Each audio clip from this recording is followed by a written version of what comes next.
ছাত্ৰ-ছাত্ৰীসকল এই প্ৰশ্নটোলৈকে লক্ষ্য কৰাচোন, প্ৰশ্নটো ইম্পৰ্টেণ্ট নহয়নে?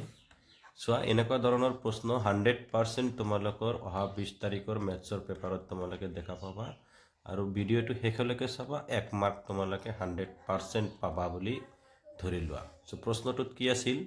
যদি x² + 3x + k দ্বিঘাত বহুপদটোৰ এটা শূন্য 2 হয়, তেন্তে k ৰ মান কি হ'ব? সো এই বহুপদটোৰ মানে এটা শূন্য দিয়া আছে 2 বুলি দিয়া আছে, k ৰ মান উলিয়াব লাগে, অৰ্থাৎ ইয়াতে যেটো আছে সেই k ৰ মানটো উলিয়াব লাগে। আমি আইডিয়েল ইকুৱেশ্যনটো যদি চাওঁ, ax² + bx + কি আছিল c, এটা হ'ল আইডিয়েল বহুপদ। তো c ৰ সলনি k দিয়া আছে, অৰ্থাৎ c ৰ মানটো উলিয়াব লাগে।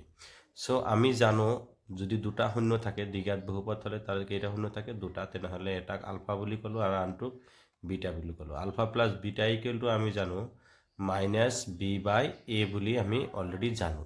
সো দ্যাট ইমপ্লাইজ আমি লিখিব পাৰো, ইয়াতে সাপোজ ধৰি লৈছো আলফা মানে 2 দিয়া আছে, বিটাটো দিয়া নাই, তেনেহলে 2 + বিটা = কিমান দিয়া আছে?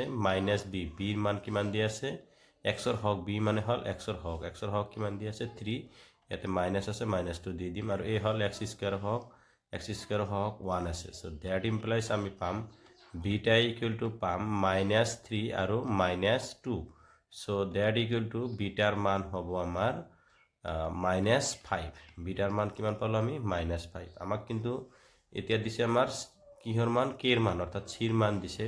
আকৌ আমি জানো আলফা * বিটা মানে আমাৰ কি জানো? আলফা * বিটা = জানো c/a। c হল কনস্ট্যান্ট আৰু a হল x² হক।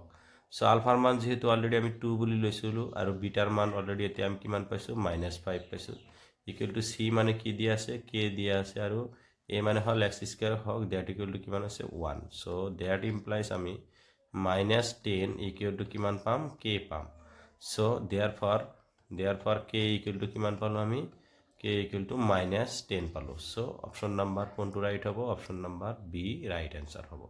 সো এনেকুৱা ধৰণৰ ট্ৰিক্স জানিবলৈ হলে আমাৰ চেনেলটো ফলো কৰা। এই কেইদিন পৰীক্ষাৰ আগলৈকে কমসে কম তোমালোকে 45 এনেকুৱা ধৰণৰ শৰ্টস পাবা আৰু এই শৰ্টসখিনি যদি চাই যোৱা নিশ্চয় তোমালোকে 45ৰ ভিতৰত মিনিমাম 30 মাৰ্ক তোমালোকে ক্যাৰি কৰিব পাৰিবা।